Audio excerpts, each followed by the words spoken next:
আমেরিকায় আছে হচ্ছে পর্তুগাল। হ্যাঁ, ঠিকই শুনেছেন, পর্তুগালে এখনকার সময় সিটিজেনশিপ পাওয়া বলেন, সেটেলমেন্ট বলেন, স্পাউস নিয়ে বেবি নিয়ে থাকা বলেন, সবকিছুর জন্য বেস্ট। যদিও অন্যান্য দেশের তুলনায় পর্তুগালে ইনকাম একটু তুলনামূলকভাবে কম, তারপরে ওখানে জিনিসপত্রের দাম যেহেতু কম, তো ফ্যামিলি নিয়ে বাচ্চা নিয়ে সবাইকে একসাথে নিয়ে থাকার জন্য আপনি ওখানে যে জব পাবেন, যে ইনকাম করবেন, সেটা আপনার জন্য যথেষ্ট। এবং লিভিং স্টাইল যদি বলেন, সেগুলোর মানও বেশ ভালো। 2 নম্বরে কোনটা আসছে? 2 নম্বরে আসছে ফিনল্যান্ড। পৃথিবীর সব থেকে সুখী দেশ ফিনল্যান্ড আমরা জানি। সেই দেশে আপনি স্টুডেন্ট ভিসায় বলেন অথবা যে কোনো ওয়ার্কার্স হিসাবে জব ভিসায় যাওয়ার জন্য বলেন, যেভাবে আপনি যেতে চান না কেন, আপনার স্পাউস নিয়ে বেবি নিয়ে আপনি অ্যাট এ টাইম একসাথে কিন্তু ফ্লাই করতে পারবেন। ইভেন আপনি যদি স্টুডেন্ট হন, আপনার স্পাউসকেও কিন্তু আপনার ডিপেন্ডেন্ট বানিয়েও কিন্তু সাথে সাথেই নিয়ে ফ্লাই করতে পারবেন। 3 নম্বরে আছে হচ্ছে ডেনমার্ক।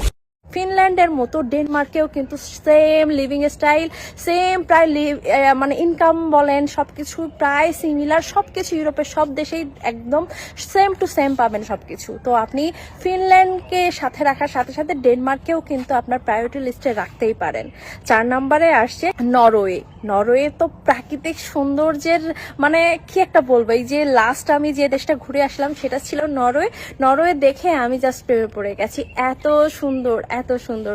শুধু সুন্দরই না, আপনার লিভিং স্টাইল, জীবনযাত্রার মান, সব ধরনের ফ্যাসিলিটিস, বাচ্চা বলেন বড় বলেন সবার জন্য কিন্তু একই সিস্টেম। এবং ফ্যামিলি নিয়ে বাচ্চা নিয়ে সবার ভালো ফিউচারের জন্য আপনি কিন্তু ফিনল্যান্ড ডেনমার্কের সাথে সাথে নরওয়েকে চেকলিস্টে অবশ্যই রাখবেন। এবং লাস্ট যে দেশের নাম বলবো সেই দেশের নাম হচ্ছে নেদারল্যান্ড। নেদারল্যান্ডে সিটিজেনশিপ পাওয়া যেমন সহজ, তেমনি জীবনযাত্রার মান খুবই উন্নত। এবং নেদারল্যান্ডের সবচেয়ে মজার বিষয় হচ্ছে, নেদারল্যান্ডে কিন্তু আপনাকে আলাদা করে কোনো ভাষা শিখতে হবে না। নেদারল্যান্ডের সব জায়গায় আপনি ইংলিশ দিয়ে সবকিছু চালিয়ে নিতে পারবেন।